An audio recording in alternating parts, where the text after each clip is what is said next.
So here are numbers for N2O, the total in the literature.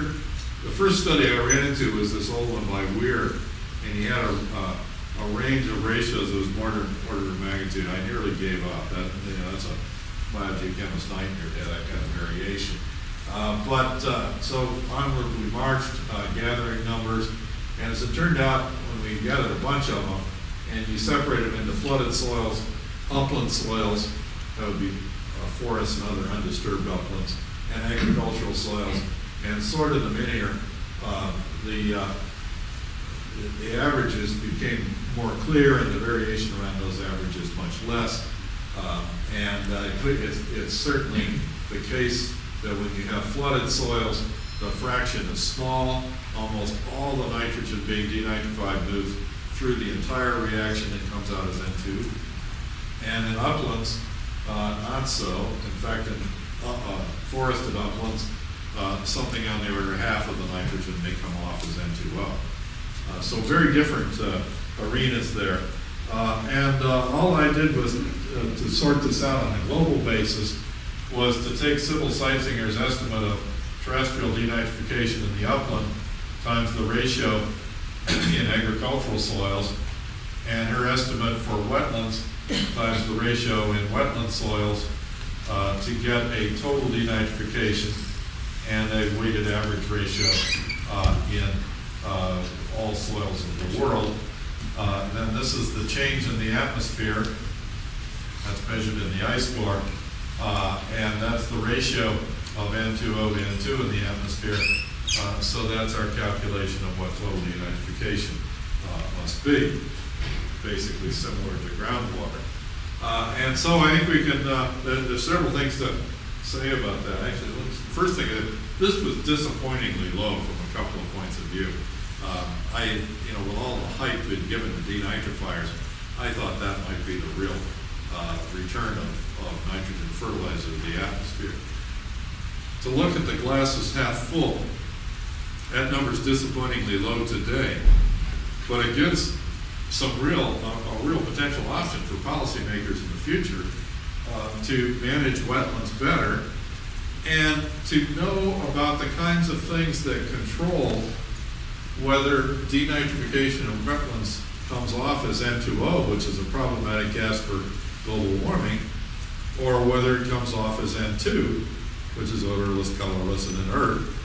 That might be a very convenient way to put nitrogen back into the atmosphere from problematic locations in the environment. So again, thanking a wetland today. This one's near the Cary Institute. We're up along the Hudson River. The Hudson, down here in the lower left, floods these riparian wetlands with great regularity. It goes under the Hudson North Railroad there, and they're great arenas for denitrification. Wet, full of carbon, then probably put out most of the nitrogen as N2. I'm going to very quickly go over this last transport. You'll see we're filling in a bunch of numbers. So here's the input to the land. That's the amount in the biosphere. This is the change in the river flow. That's the change in groundwater. And we just calculated, I just calculated 17, so that the number goes from 100 to 117. I've given a little error bars on that. Bob Deuce has a history here, doesn't he? He was a faculty member here. Now he's in Texas A&M, maybe emeritus there even. But he did a paper in Science a couple of years ago that estimated the transport of nitrogen from the land to the sea that I couldn't see any way to improve upon. So that's Bob Deuce's number. Transport from land to sea in the world's winds carrying things from land to sea. That completes our study of the fates of nitrogen on land.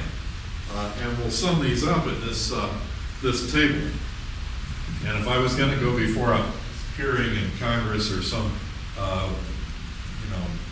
basin planning board, and I wanted them to see the essence of the nitrogen cycle as it affects the globe or the planning board, this is probably how I do it. Because you can sum up, it's just like summing up a checkbook. This is the pre-industrial sources of nitrogen, biological fixation and lightning, totaling about 125 teragrams to the land surface. Where did it go? Well, we're going to assume that it was balanced because we had to keep the land surface in nitrogen deficiency. We got a pretty good estimate of river flow from pristine rivers, pretty good estimate of atmospheric transport from Bob Deuce's estimates of pristine air sheds, and we can assume that the rest of it was probably denitrified by mass balance. This is the human perturbation. So we've planted more nitrogen fixing crops. We've got a lot of industrial nitrogen fixation from fertilizer production, and we've got some from the air pollution associated with fossil fuels. Totals about 170 teragrams, 150 of that are direct industrial inputs to the surface. These are the 5 numbers I've derived for you today as to where it's going. And I'll be the first to be a culprit. I can't make the nitrogen cycle balance completely on the land surface. We still got more coming in than going out. So fodder for future graduate studies. But it does, you can begin to close this budget. So the nitrogen cycle of today is the sum of what was cycling naturally, that's that column, plus what's cycling as a result of human activities. So this is the balance today, 295 coming in, just shy of 250 coming out. That's kind of a 20% balance, which, I would say from a global biogeochemical point of view, at this stage is pretty good. It's not closed, and any policymaker could very easily say, why should I do anything about this until you can balance it much better than that? I'd say, you're right, we need more money for this kind of research. Or I would say that some of these estimates may be too low, and we need to understand which ones they might be. And some of them might even be increased by proper policy, so that this amount of nitrogen being derived to the land surface, rather than causing problems of eutrophication and air pollution and hypoxia, might be dealt with by a process such as denitrification that might put some of it back into the atmosphere, albeit with the chance of causing some problems with greenhouse effects. So that is kind of my message for today, which is that you can do ecosystem science at the global level. It's a little different from having a control and an experiment. The units are huge. There's no replicates. We don't have another planet out there that you can study that didn't get nitrogen fertilizer added to it. So you have to go with modeling, correlation, validation, looking in particular at the paleo record. These are the kinds of things that we do at the Cary Institute up in Millbrook for a variety of systems in the New England and upper mid-Atlantic states. And I have been trying since I've been up there to make us and make our research staff put those studies in a little bit bigger global context. So we're trying to come out of our shell a little bit.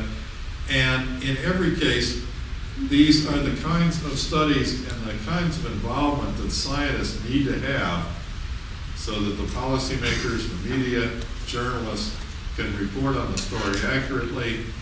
To ask you, any of you in journalism in the audience here, I would say pester whatever scientist you're talking to, and as long as you can keep them on the phone until you're sure that you've got the story right. It's their responsibility to make sure that you've got the story right. I think more and more of us are willing, anxious to talk to the press. It's not what it ought to be. It ought to be something that we just kind of hope happens during the course of any day. But I think more and more scientists, environmental scientists in particular, are trying to come out of the ivory tower. They've got a lot of results that they know are important to a better environment, and it behooves them to make sure that you've got it right. And then, of course, the responsibility is on your shoulders to make sure you either write it or say it right for the public, so that the voting public gets it right and knows why we talk about some of the things we talk about. So I think this Metcalf Institute, from what I've heard about, that sounds just great. I'm going to stop talking at this point and take some questions. And thanks for having me here.